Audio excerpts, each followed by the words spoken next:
Thoro has been specialising in products for the waterproofing, repair and protection of concrete and masonry for more than 90 years. This architecturally sound house is relatively new and was built using appropriate waterproofing measures, but the inhabitants still faced flooding in the basement area. Besides the obvious inconvenience of the situation, it also presented a health risk to the owners. Using a number of simple products from the Thoro range, watch how this kind of waterproofing problem can be tackled. Thorough preparation is the basis of successful basement waterproofing. Cleaning the substrate can be done with a steel brush or by high-pressure water blasting.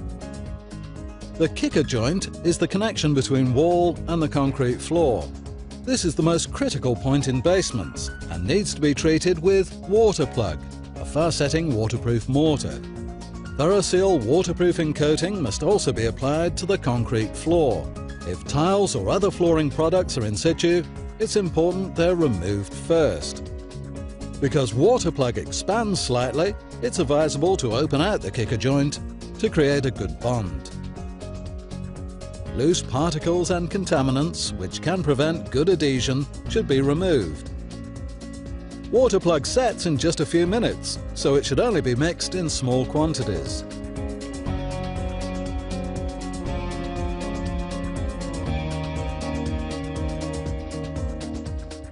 Dampen the substrate before applying water plug.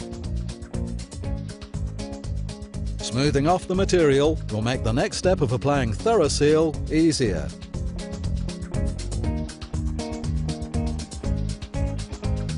It's essential to pay attention to small details.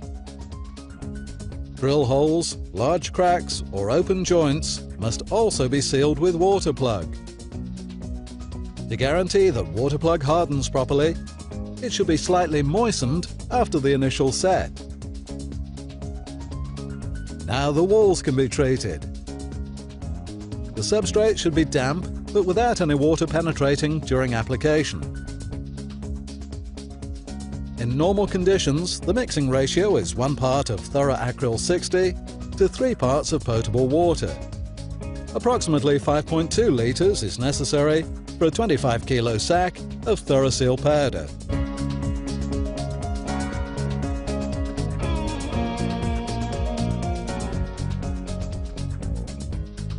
Add the powder to the liquid and mix to a lump-free consistency.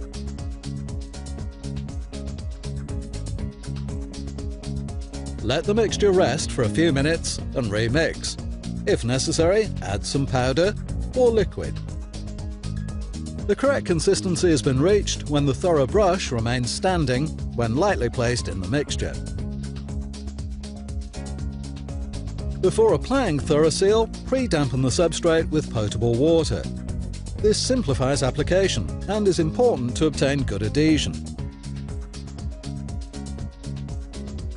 There should be no standing water present on the substrate, so remove this from the floor area as necessary.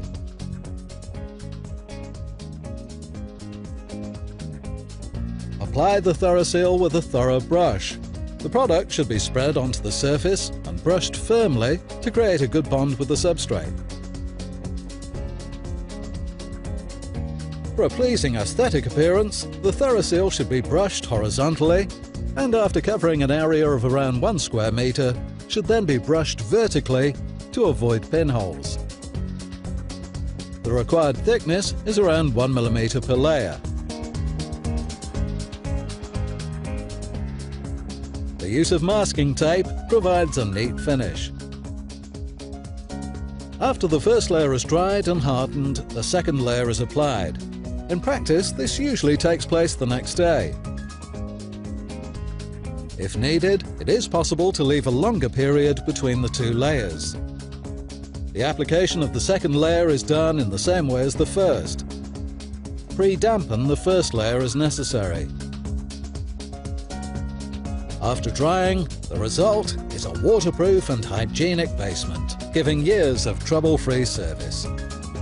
If ThoroSeal needs to be overcoated, we always advise the use of water-resistant products such as Thoro Quick Seal, a cement-based paint.